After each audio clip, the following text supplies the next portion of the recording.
विद्या को भी भगवान का भजन मानना चाहिए। तो जिस समय हम खाली हैं उस समय गेम न खेल करके, मोबाइल के सीरियल न देख करके हम उस समय नाम जप करें, और जिस समय हमारे पढ़ाई का समय है उस समय मन लगाकर हम पढ़ाई पढ़ें, क्योंकि पढ़ाई भी भगवान की आराधना है। मान लो आप पढ़कर एक अच्छे डॉक्टर हुए, एक अच्छे मास्टर हुए, आप वकील हुए, या जो भी अच्छे बनेंगे तो हमारे भारत की समाज की बढ़िया सेवा करेंगे, क्योंकि धार्मिक पुरुष हैं। धार्मिक पुरुष से अधर्म की प्रवृत्ति नहीं होती। तो इसलिए नाम जप और विद्या अध्ययन दोनों भगवान का भजन है, ऐसा मानना चाहिए। ऐसा नहीं कि नाम जपते हैं तो हमें संसार में अरुचि हो जाती है, और संसार में रुचि करते हैं तो भगवान में अरुचि हो जाती है। ऐसा दोनों को हमें बैलेंस बना के चलना है, और संसार के कार्य को भी भगवान का कार्य मानना है। तो विद्या अध्ययन भी भगवान का कार्य है, और नाम जप करना। तो जब तुम्हारे अध्ययन का समय है उस समय आप एकाग्र मन से अध्ययन करो, और जब खाली समय है तो राधा राधा नाम जप करो, वाणी जी का पाठ कर लो, एक अध्याय गीता का पाठ कर लो, भागवत का पाठ कर लो। ये तुम्हारी आध्यात्मिक और आधुनिक दोनों पढ़ाई आपको बहुत ऊंचाई पर पहुंचा देंगी। ऐसा नहीं सोचा जाता कि हमारे विद्या अध्ययन में बाधा पड़ जाएगी, ऐसा नहीं है। तनिष जी छत्तीसगढ़ से।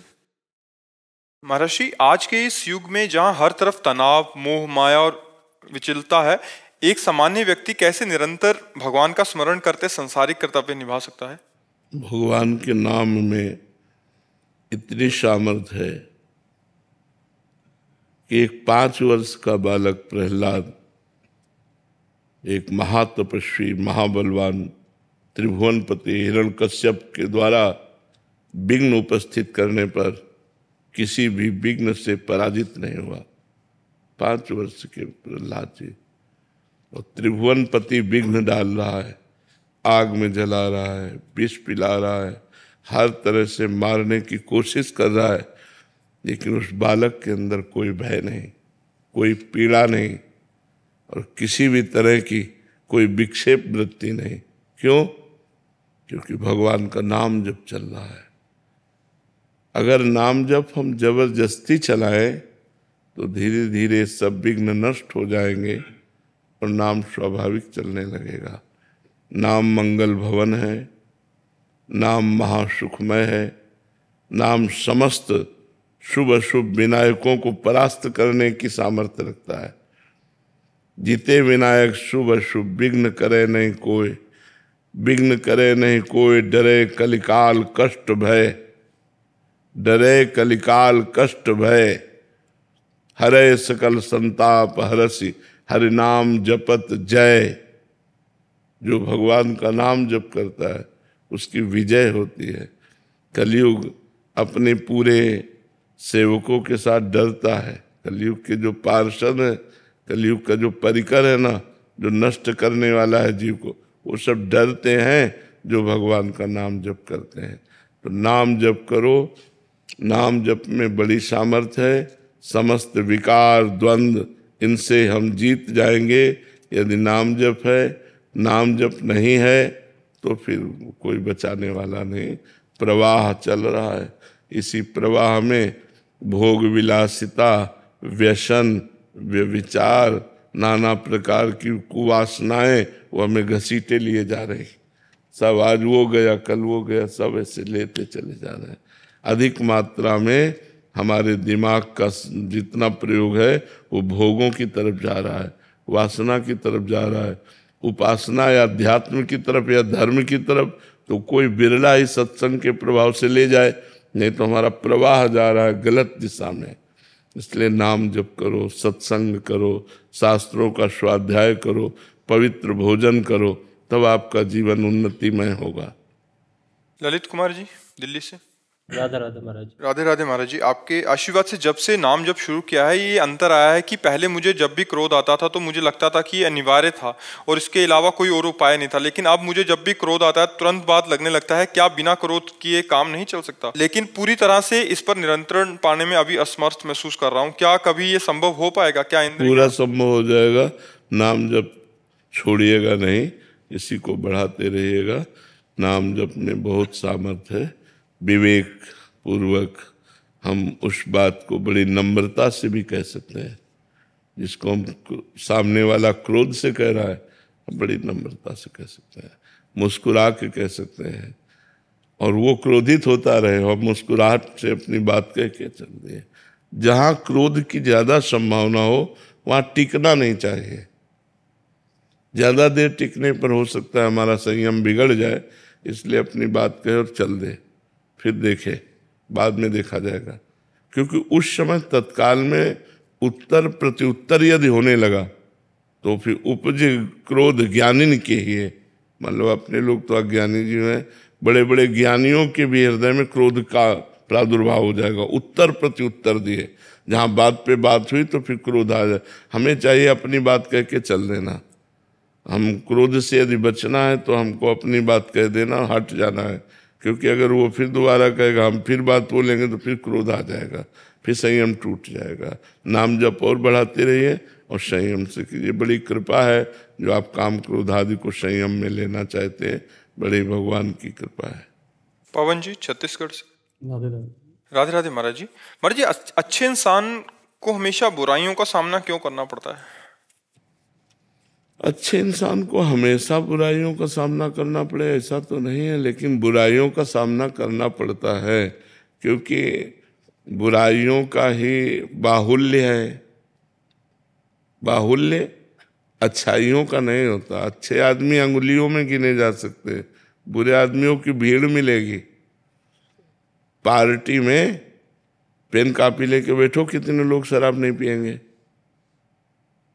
पार्टी हो रही हो कहीं तो पूरी पार्टी में ऐसा नहीं कि एक दो तो निकलेंगे ही जो शराब नहीं पिएंगे। 100-200 नहीं निकलेंगे, 100-200 पार्टी वाले होंगे, एक दो निकलेंगे जो जाएंगे लेकिन पिएंगे नहीं, मांस नहीं खाएंगे, और तो वो विरोध सहेंगे।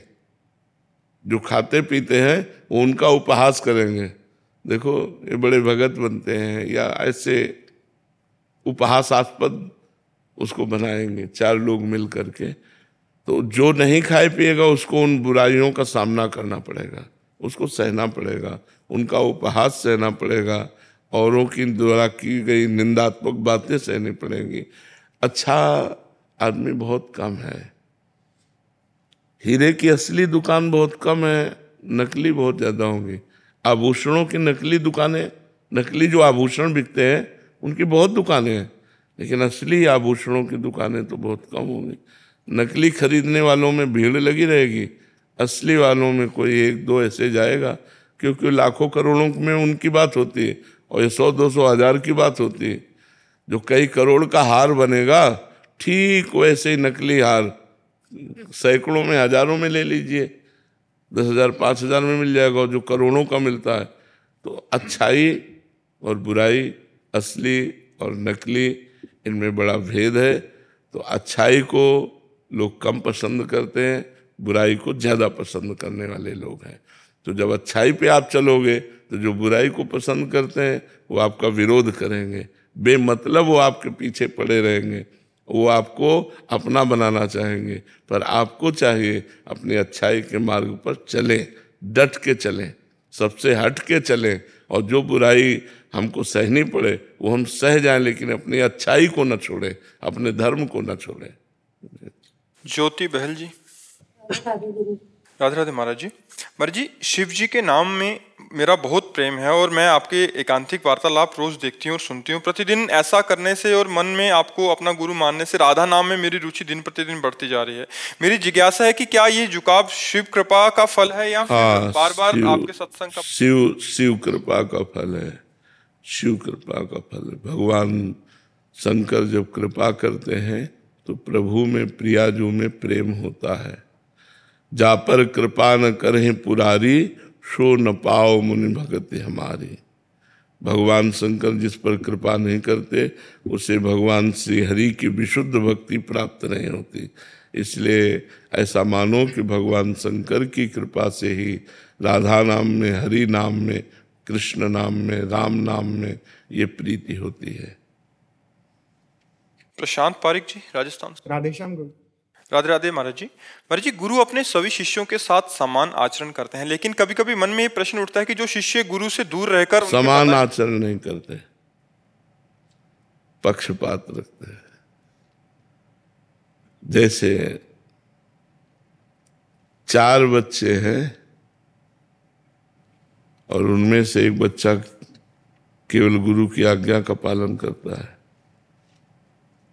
गुरु के अधीन है, गुरु की सेवा में रहता है, और 3 हैं कि वो अपने मन के अनुसार जो गुरु की बात अच्छी लगी वो स्वीकार किया, नहीं ऐसे चल रहे। तो गुरु जब प्यार करेगा तो चारों को बराबर दिखाई देगा, लेकिन अंदर का जो प्यार होगा वो उसमें ज्यादा होगा, उसमें पक्षपात होगा, उसमें पक्षपात हो।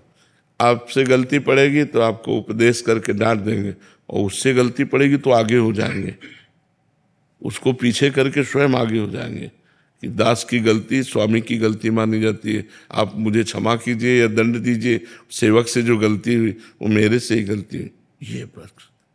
ये पक्षपात ऐसा भगवान में भी देखा गया। भगवान को समदर्शी कहा गया है, लेकिन भक्तों के पक्षपाती कहा गया है। समदर्शी तो है ही, लेकिन वो लोक दृष्टि में, प्रेम दृष्टि में पक्षपाती हो जाते हैं, अपने भक्त का पक्ष स्वीकार कर लेते हैं। जय अग बध्यो व्याध जिमि बाली, सोई सुकंठ पुनि कीन कुचाली, सोई करतूति विभीषण केरी, सपने हो राम न तिनतन हेरी, जन अवगुण प्रभु मान न काऊ, दीन बंधु अति मृदुल स्वभाव। वही प्रभु इष्ट है, वही प्रभु गुरु है, तो वैसे गुरु में स्वभाव। अश्विनी शर्मा जी। राधे राधे महाराज जी। महाराज जी, बिजनेस और व्यक्तिगत जीवन में धोखा और तिरस्कार मिलने पर क्रोध आता है, पर कंट्रोल भी हो जाता है, पर इसे मैं शून्य पे कैसे ला सकता हूँ? नाम जब चल रहा है और बढ़ाते रहिए, इसी से यही औषधि है। एक नाम जप ही एक औषधि है जो बड़े से बड़े क्रोध और छल कपट प्रहार इन सब से हमको बचा करके सुरक्षित रखता है। आपका जो बुरा करे उसका भी भला करने की इच्छा उत्पन्न कर देता है नाम जप। आपका जो बुरा करे उसका बुरा ना करने की, उसका भला करने की इच्छा आपके अंदर जागृत हो जाएगी ईमानदारी से कि इसका भला कैसे हो। यही नाम जप का प्रभाव है। नाम जप में असीम सामर्थ्य है। जो अनंत महिमाशाली भगवान के सद्गुण हैं वो सब सद्गुण नाम साधक में प्रकट कर देता है। भगवान में असीम क्षमता है, तो असीम क्षमता वाले भगवान को भी घसीट कर भक्त के हृदय में प्रकाशित कर देना, ये नाम का प्रभाव है। तो नाम ही से बढ़कर के नाम है, इसलिए हम नाम और बढ़ाएं और जपें, तुम्हारे अंदर आध्यात्मिक शक्ति बढ़ेगी और आध्यात्मिक क्षमता में ही इन काम क्रोध लोभ आदि को सहने की सामर्थ्य है। इसलिए खूब नाम जप कीजिए। बड़ी कृपा है भगवान की जो आप नाम जप कर रहे हैं और अध्यात्म में चल रहे हैं। जीवन की सार्थकता इसी में है, जीवन की सार्थकता है, इन भोगों की सार्थकता नहीं। खूब भोग भोग रहे हैं, मनमानी गंदे आचरण कर रहे हैं, रुपया पैसा सोचे कि हमारा जीवन बड़ा सुखमय। नहीं नहीं नहीं, पुण्यों के लाभ से आप ये सुख भोग रहे हैं, और जब आपके पाप का परिणाम आएगा तो सर्वनाश हो जाएगा। इसलिए उत्तम बुद्धि वाला वही है जो भगवान का नाम आश्रय लेकर सुख दुख को समान भाव से देखते हुए भगवत प्राप्ति की तरफ चले। काम क्रोध आदि दोषों को अपने कब्जे में करते हुए भगवान की तरफ चले, उनके कब्जे में ना हो जाए। काम क्रोध आदि के अधीन हो जाने पर हमसे पापाचरण हो जाता है, हिंसा हो जाती है, बड़े बड़े दोष हो जाते हैं। इसलिए उत्तम बुद्धिमान वही है जो भगवान का नाम का आश्रय लेकर इन विकारों को अपने अंदर ही अंदर सहन कर जाए, उनको अंदर ही अंदर नष्ट कर दे, वो विकार अपना प्रभाव न दिखा पावे। जी कुसुम जी। राधे राधे महाराज जी। गुरुदेव भगवान, मैं पिछले 2 साल से आपका सत्संग सुनती हूँ और नाम जप करने का भी प्रयास कर रही हूँ। मेरा मन बहुत ज्यादा चंचल है महाराज जी, नाम जप करते समय टिकता ही नहीं है, तब बहुत परेशान हो जाती हूँ, मेरे मन नेगेटिव विचार करने लग जाता है। कोई बात नहीं, चाहे जितना चंचल हो, भाग के जाएगा कहाँ? क्या मेरे आज्ञा के बिना मन कुछ कर सकता है? आप विचार कर, हमारा मन कह रहा है कि हमें रसगुल्ला चाहिए, हमने कह दिया नहीं, तो क्या वो दुकान चला जाएगा, वहाँ से रसगुल्ला ले आएगा और वो खा सकेगा? आप बताओ हमें, नहीं खा पाएगा ना, क्योंकि जब तक हम नहीं आदेश करेंगे तब तक हमारा मन कुछ नहीं कर सकता। हम आदेश बहुत होश में करें। मन का स्वभाव है चंचल, मन भागता है, भजन करते समय भी भागेगा जब तक निष्पाप नहीं हो जाता। जब निष्पाप हो जाएगा तो शांत हो जाएगा, चंचलता रहित हो जाएगा। जब तक मलिनता है तब तक चंचलता और उसमें विविध प्रकार के संकल्प भोगों के उठते रहते हैं। हमको जांचना है, यदि मन सही बात कह रहा है तो हमें तुरंत दस्तखत कर देने हैं। जैसे कह रहा है हमको मीठा चाहिए, ठीक है, शाम तक हम प्रयास करते हैं, मीठा की व्यवस्था करते हैं, ठाकुर का भोग लगाते हैं और मन को पवा देते हैं, पाओ खीर चाहिए, हाँ ठीक, शाम तक व्यवस्था कर लेंगे। क्योंकि उसको सपोर्ट में लिए बिना भजन हो नहीं सकता। मन ही तो लाया है आपको यहाँ एकांतिक में। अगर मन अभी तो अभी उठ के चल दोगे, अभी उठ के चल दोगे, बीच में उठ के चल दोगे, मन ही तो लाया है, मन ही तो आपको बैठा ले, मन ही तो भजन करवा रहा है। तो मन का जो पार्ट गंदा है वो बात हम न माने। एक पार्ट मन का बहुत गंदा है, जो बहुत गंदी गंदी बातें, गंदे गंदे दृश्य, गंदा व्यवहार, गंदी क्रियाएं करने के लिए लालायित है, हमको उसकी बात काटनी है। मन जब गंदी बात स्फुरना करे तो ना के सिवा हाँ मत करो, ना ना ना।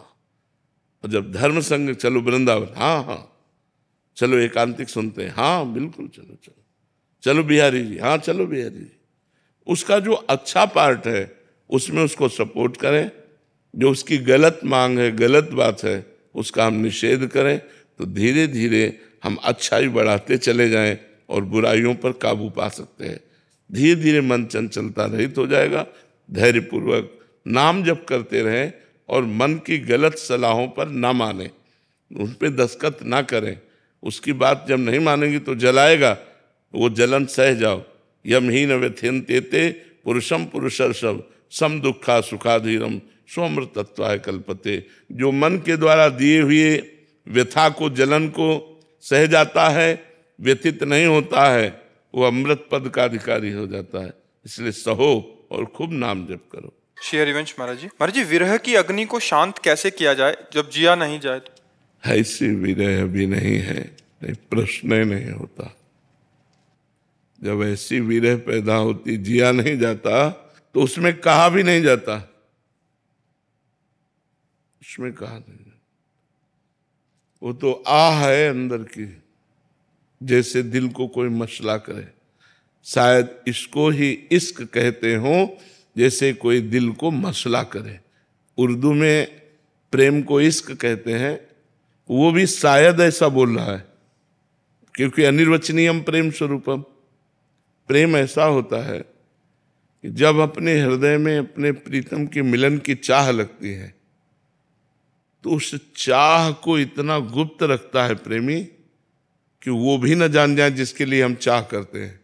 फिर प्रश्न कैसे बन सकता है कि विरह को कैसे सहा जाए? गलत बात। कहीं न कहीं अहंकार इसमें अपनी सपोर्टता चाहता है कि मैं भगवत विरह में जलने वाली हूँ, कि मैं भगवत प्रेमी हूँ। गलत। विरही प्रश्न नहीं करता, विरही छुपाता है विरह को। अगर हा कृष्ण कह के रो रहा, अचानक कोई आ गया तो वो एकदम सा, आप हा कृष्ण कह के रो रहे थे, हाँ आज पेट में पीड़ा थी इसलिए। वो ये नहीं कहेगा कि कृष्ण प्रेम में मैं रो रहा था, ऐसा नहीं। गलत। मतलब आप यहाँ जहाँ प्रश्न कर रहे हैं, ये शुद्ध अध्यात्म की जगह, तो आपके मंगल के लिए, आपका प्रेम वास्तविक विरह में बदल जाए, इसके लिए आपको सपोर्ट करते हैं कि आप ऐसा प्रश्न मत कीजिए, आप ऐसी बात मत कीजिए, नाम जप कीजिए। और जो विरह होता है वो अपने आप हृदय में सबको चबा जाता है, अहंकार को, मन की चंचलता को, दुर्वासनाओं को, और यहां तक कि जीवत्व को भी, जीवत्व भी नहीं रह जाता, वो ईश्वत्व में परिवर्तित। तस्मित् जने भेदा भावात्, भगवान और भगवान के जन में अभेद स्थिति हो जाती है, वो भगवत स्वरूप हो जाता है। भगवत स्वरूप होकर भगवान में, तन्मय में, पर वो ये जानने नहीं देता किसी को। जैसे आपकी जेब में 1 करोड़ रुपया हो तो बार बार हाथ रखें आप, कोई मुझे कुछ है क्या बार बार हाथ रखते हो? नहीं, वहां खुजला रहा था इसलिए खुजला। आप ये नहीं बताएंगे कि 1 करोड़ रुपया है। जब लौकिक धन को हम नहीं बताते तो हम पारलौकिक परम प्रेम धन को हम कैसे बता सकते हैं? हिम्मत ही नहीं बताने की। अनिर्वचनीयम प्रेम स्वरूपम। इसलिए कहीं ना कहीं थोड़ा सा जो अहम है वो स्वाद लेना चाहता है, इसलिए प्रश्न हुआ विरह। चूंकि बहुत ऊंचा प्रश्न है विरह संबंधी, इसलिए इसको छुपाइए, छपाइए मत, इसको अंदर कीजिए। महाराज जी, जैसे हम लोग भगवान की पूजा करते हैं, श्रृंगार करते हैं, घर में करते हैं, सब लोग देखते हैं, वो भी प्रेम जताने का एक तरीका है? नहीं, प्रेम उसमें वो तो हमारी दिनचर्या है। हम गा रहे हैं, हम नाच रहे हैं, हमारा उद्देश्य अगर हो गया कि मैं गाऊं और ये लोग प्रभावित हो जाए, वो हो गया दिखावा। हम नाचूं और ये हमारी दिनचर्या है भगवान की गीत। दिख जाना बात अलग है, दिखवाना अलग बात है। हमें नहीं चाहना कि ये वाह वाह करे, वो वाह वाह कर देते उनकी बात है, वो गाली दे उनकी बात है, हमारा उद्देश्य नहीं। तो बैठे अपना भजन कीर्तन हो रहा, श्री जी का श्रृंगार हो रहा, आरती हो रही, नाच रहे, कूद रहे, भगवान का जस गा रहे। हमें दिखाने का उद्देश्य नहीं है, हमारा उद्देश्य है अपना स्वयं दिनचर्या करना। हमारी ये दिनचर्या है, दिखावा नहीं है। राधे राधे महाराज जी। महाराज जी, मैंने अभी तक कोई गुरु नहीं बनाया, सारे संत जन ही पूजे लगते हैं, कैसे पता चले कि गुरु महाराज किसे बनाए? भगवान से प्रार्थना करो। कृपा सिंधु नर रूप हरि, कृपा सिंधु भगवान श्री हरि ही नर रूप में गुरु रूप से हमें मिलते हैं। तो उन्हीं से प्रार्थना करो कि प्रभु आप मुझे स्वीकार करें। मेरी इतनी क्षमता नहीं कि मैं आपको पहचान सकूं कि गुरुदेव भगवान के रूप में आप कहाँ हैं, तो आप कृपा करो और मुझे स्वीकार करो। भगवान ही गुरु रूप है। बन्नो गुरुपद कंज, कृपा सिंधु नर रूप हरि, कृपा सिंधु नर रूप हरि। हरि ही नर रूप में कृपा करने के लिए गुरुदेव के रूप में विराजमान होते हैं। गुरु साक्षात परब्रह्म। तो हम उन्हीं से प्रार्थना करें, वही जो हमारे गुरुदेव होंगे हमें खींच लेंगे, हम या आकर हमें स्वीकार कर लेंगे। भगवान से प्रार्थना करो। भगवान से प्रार्थना करोगे तो सच्ची जगह जोड़ देंगे, वही मिला देंगे, क्योंकि वही गुरु है, वही कृपा सिंधु नर रूप हरि, वही मनुष्य रूप धारण करके जगत का कल्याण करते हैं। तो उन्हीं से प्रार्थना कीजिए। शुभम गुप्ता जी, जबलपुर से। राधे राधे राधे महाराज जी। महाराज जी, नाम जप या प्रार्थना करते समय क्या आंखें बंद करके ध्यान करना श्रेष्ठ है या खुली आंखें रखकर साक्षात विग्रह जी का दर्शन करते हुए रूप? वो तो आपका जैसी सुविधा पड़े, आंख बंद करके ध्यान करो या आंख खोल करके ध्यान करो, तो जैसे सुविधा पड़े। मंदिर में जैसे महाराज जी जाते हैं, कहीं ऐसे गए घूमने कहीं, तो कोई मंदिर गए तो वहीं पर आंख बंद करके। नहीं, मंदिर में आंख बंद करने की जरूरत क्या है? मंदिर में तो सामने भगवान विराजमान, उनके दर्शन करते हुए भजन करें। और ऐसे है तो फिर आंख इसलिए पर्दा लगा लिया जाता है कि जो हम देखना चाहते हैं वही दिखाई दे, बार बार विक्षेप ना हो। जैसे अब खोला तो कई रूप दिखाई दिए और पर्दा डाल दिया, तो जो हम सोच रहे हैं वही हमें दिखाई दे रहा है, इसलिए आंखों में पर्दा डाल दिया है। ये पर्दा है, पर्दा डाल दिया है। भगवान के सामने तो आंखें खोल कर बात करनी चाहिए। संस्कृति दुबे जी। राधा वल्लभ श्री हरिवंश महाराज जी। महाराज जी, संग और कुसंग धार्मिक रूप में अंतर कैसे होते हैं? जब कोई भक्त किसी कुसंग में फंस जाए तो भक्त को कैसे पता चलेगा? कुसंग और संग का सीधा सरल पहचान है, जिस वस्तु, व्यक्ति स्थान के संग से हमारा भजन छूट जाए, हम में काम क्रोध की वृत्तियां बढ़ने लगे, हम में गंदी बात बढ़ने लगे, वो कुसंग है। बिल्कुल सरल भाषा में बता रहे हैं। जिस वस्तु के खाने से, जिस दृश्य के देखने से, जिस व्यक्ति के संग से, जिस स्थान में जाने से हमारा भजन छूट जाए, हमारे अंदर गंदी बात आने लगे, हमारे संग गंदी क्रियाएं होने लगे, वो कुसंग है। और जिसके संग से भगवान का भजन बढ़ने लगे, हमारी इंद्रियां संयम में हो, हृदय आनंदित होने लगे, संसार से मन हटने लगे, वो सत्संग है। वो संग है जो धर्मयुक्त है और वो कुसंग है। समझ गए बात? जाके संग कुमति मति उपजय, करत भजन में भंग, तजोरि मन हरि विमुखन को संग। जिससे हमारा भजन छूटे, जिससे हमारी सात्विक प्रवृत्तियां नष्ट हो जाए, जिससे हमारे आचरण गंदे होने लगे, हमारा मन गंदा होने लगे, वो वस्तु व्यक्ति स्थान त्याज्य है।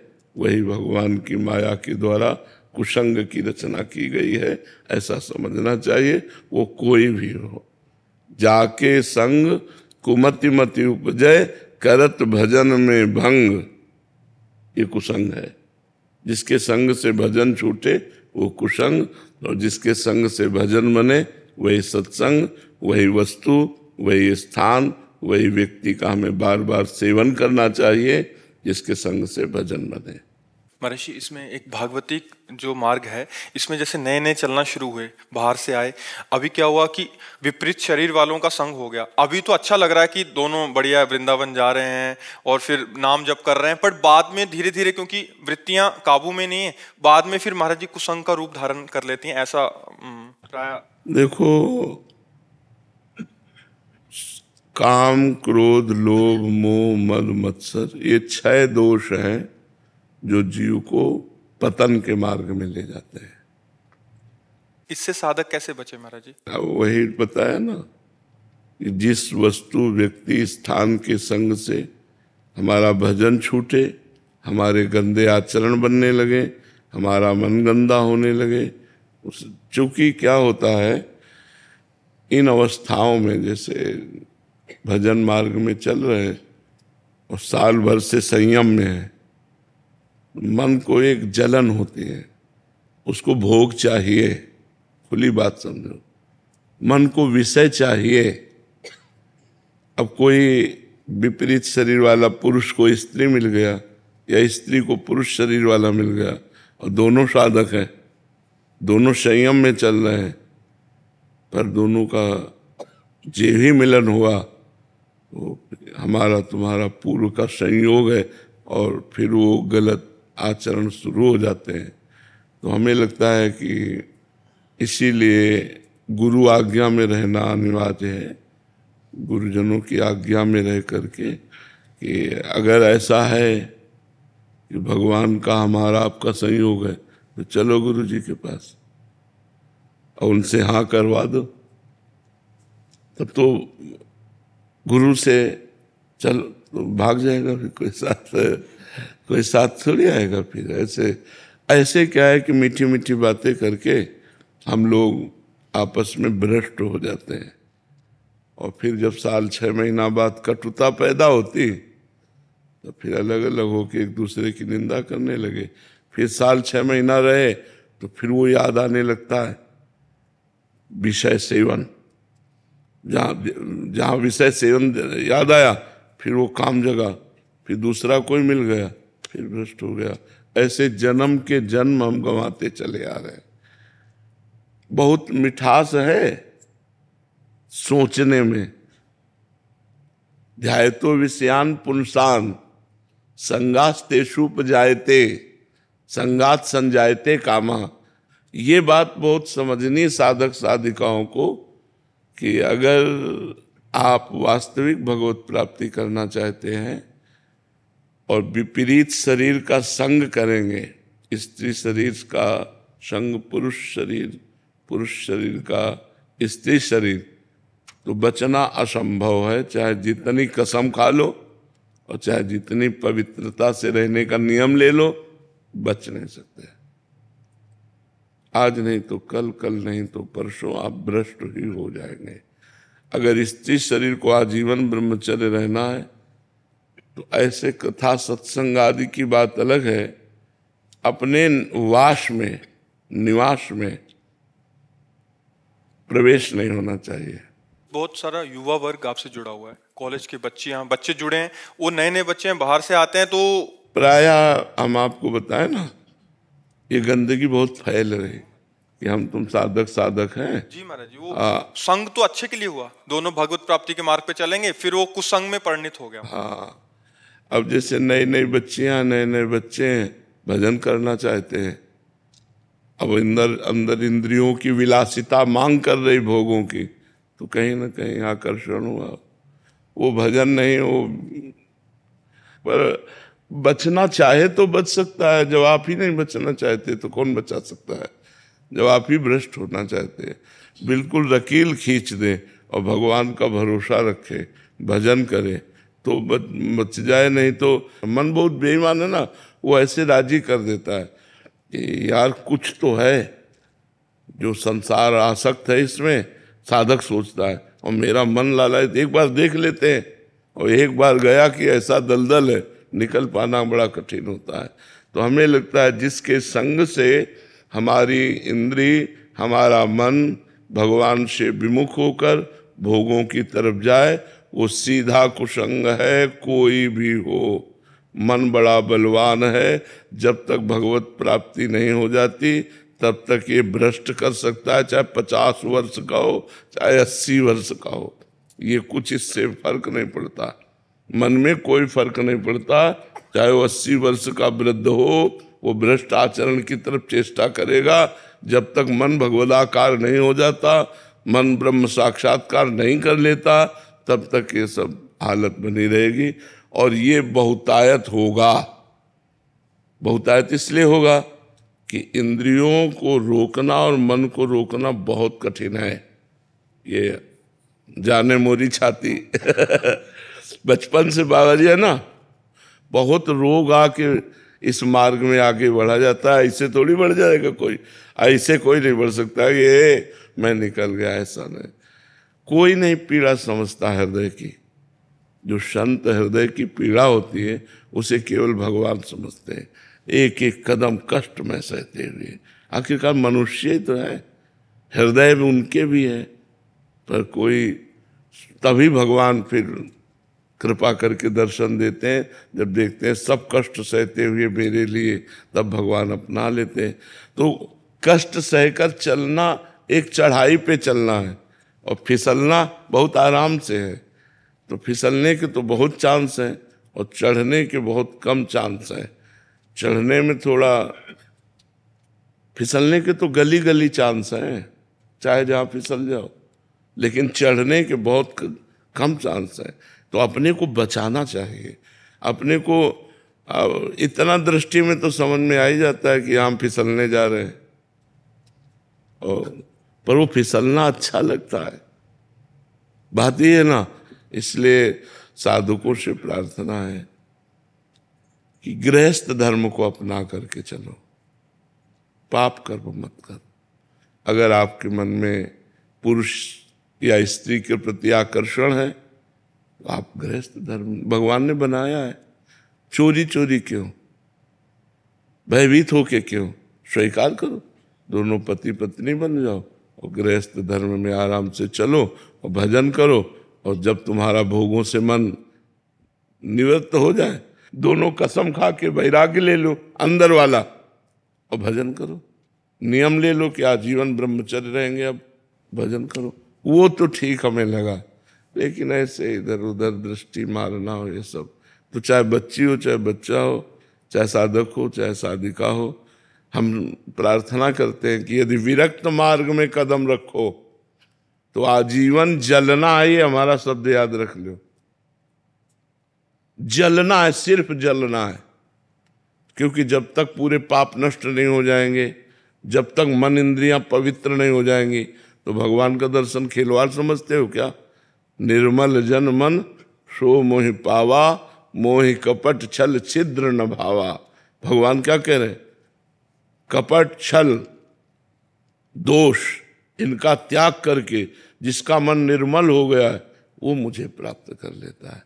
बहुत भगवान की प्राप्ति के लिए गुरु आज्ञा में आजीवन अर्पित कर देना, बहुत संभल के अर्पित करना, बहुत संभल के कदम चलना, नहीं तो बहुत कठिन है।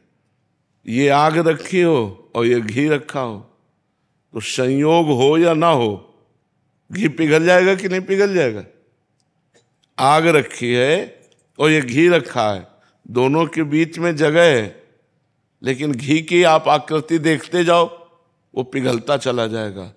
ऐसे ही स्त्री पुरुष का संग है, संयोग ना हो तो भी मन हमारा पूरा पिघलता चला जाएगा और वो भगवान से विमुख हो जाएगा। कोई भी हो, भगवान की ये माया का खेल ऐसा रचना रची गई है कि स्त्री का आकर्षण पुरुष की तरफ, पुरुष का आकर्षण स्त्री की तरफ, और इसी को सुख माना गया सबसे बड़ा।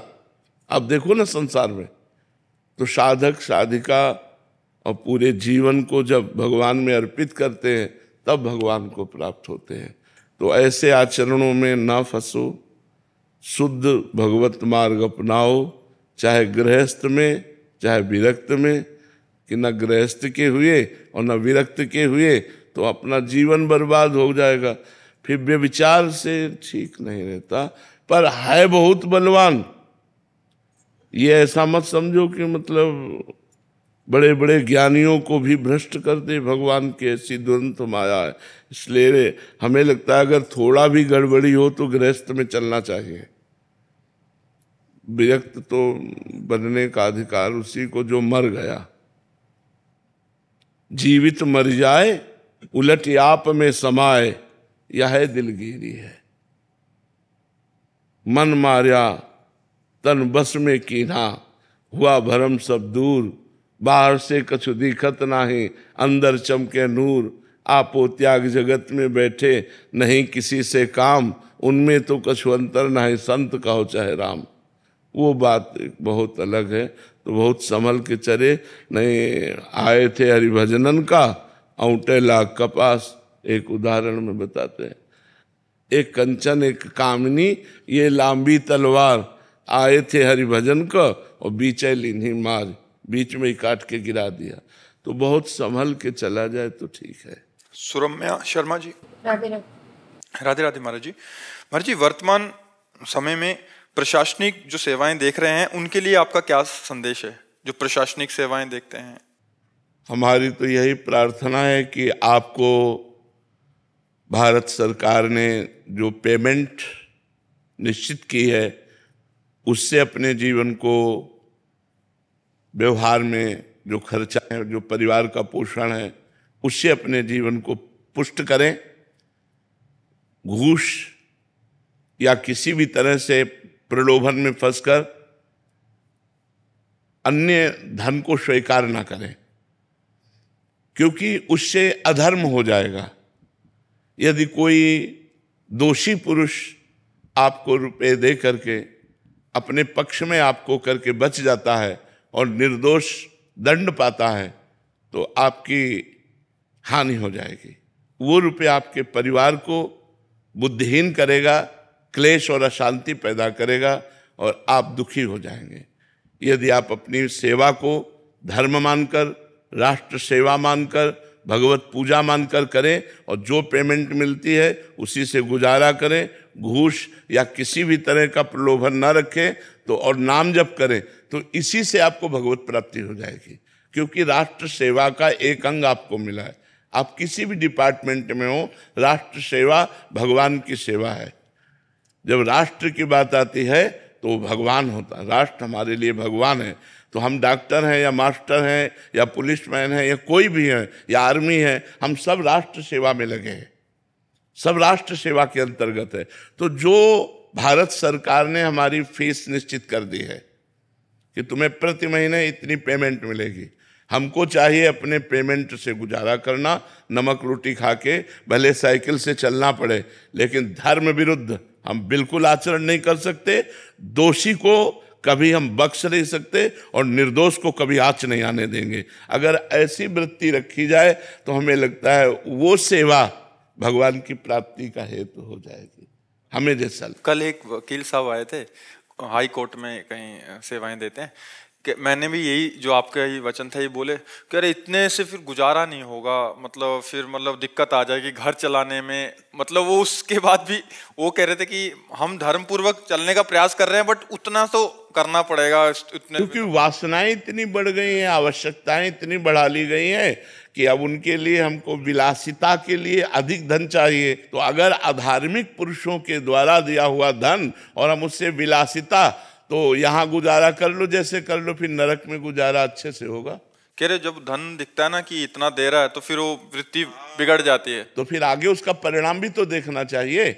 मछली जो है वो केवल चारा देखती है और लपक के पकड़ लेती है, कांटा उसमें होता है और कांटे में फंस के अपनी जान गंवा देती है। चारे के लोभ में उसको कांटा नहीं दिखाई देता, वो कांटा सर्वनाश कर देगा, वो परिवार की बुद्धि भ्रष्ट कर देगा, तुम्हारी बुद्धि भ्रष्ट कर देगा, आखिरी परिणाम विनाश ही होगा। लिख लो, अधर्म के द्वारा किए हुए कार्यों का परिणाम विनाश होता है और धर्म के द्वारा किए हुए कार्य वर्तमान में दुखद हो सकते हैं लेकिन परिणाम में वो सुख प्रदान करने वाले होते हैं। अधर्म के द्वारा किए हुए कार्य वर्तमान में सुखद दिखाई दे सकते हैं लेकिन परिणाम उनका दुख होगा, पक्का समझ लो। शास्त्रीय सिद्धांत है, भागवतिक सिद्धांत है, इसमें कोई गुंजाइश नहीं है। आप ये देखते हैं, कहने की बात नहीं है कि चंद रुपए के घूस के प्रलोभन में कई अफसर, मतलब उनको अपमानित करके उनको कार में बैठाला गया। उनकी पढ़ाई, उनके माता पिता का गर्व, उनके रिश्ते नातेदारों का गर्व सब मिट्टी में मिल गया चंद रुपए के घूस में। वर्तमान में अगर हम प्रलोभन ना करें और धर्म पूर्वक चलें तो गौरव है, उसमें गौरव है। और धर्म पूर्वक ना चल करके आज नहीं तो कल हम अधर्म में पकड़े जाएंगे। 100 चोरी नहीं खुली तो 101 एक के ऊपर बड़ो खुल जाएगी। 100 तक भगवान ने शिशुपाल से कहा हम चुप है, 100 के ऊपर बढ़ोगे तो हम सुदर्शन चक्र का प्रयोग कर देंगे। और जहां सुदर्शन चक्र प्रयोग हुआ और किसी के दर्शन में वो आ गई घूस तो पकड़े गए, आप गए। तो इसीलिए अधर्म का तो हमें लगता है बिल्कुल नहीं। प्रशासनिक कार्यों का जो आपको जिम्मेवारी मिली है वो बहुत बड़ी जिम्मेवारी है, हमारे समाज की बहुत बड़ी सेवा है। अधार्मिक लोगों को दंड प्रदान करना और धार्मिक लोगों की रक्षा करना, निर्दोष लोगों को सुख प्रदान करना, दोषियों को दंड के द्वारा सुधारना, ये अगर इसमें हम प्रलोभन और भय का त्याग करके तो यही हमारी भगवान की पूजा बन जाएगी। तो भगवान की कृपा से बात बैठती दिमाग में, नहीं तो धर्म भूल जाते। ठीक बात है, वो वकील ठीक कह रहे थे। मतलब अच्छे वो सुनते हैं आपको, बट कह रहे मतलब फिर वृत्ति चेंज हो जाती है। परम धन राधिका चरण सकल मंगल बसत तिन नख गोटिया पद गरन परम धन राधिका चरण भुक्ति मुक्ति द्वय चरण तल जो चहो सो बरण पंच पुरुषारथ चरण रज शीसता को धरण परम धन राधिका चरण सो चरण घन श्याम हिय धर मान मन सिज हरण भय नामित रसिक शेखर विरज वनिता बरन परम धन राधिका चरण जान बहु विधि हो तव राधिका पग शरण जान बहुविध हो तव राधिका पग शरण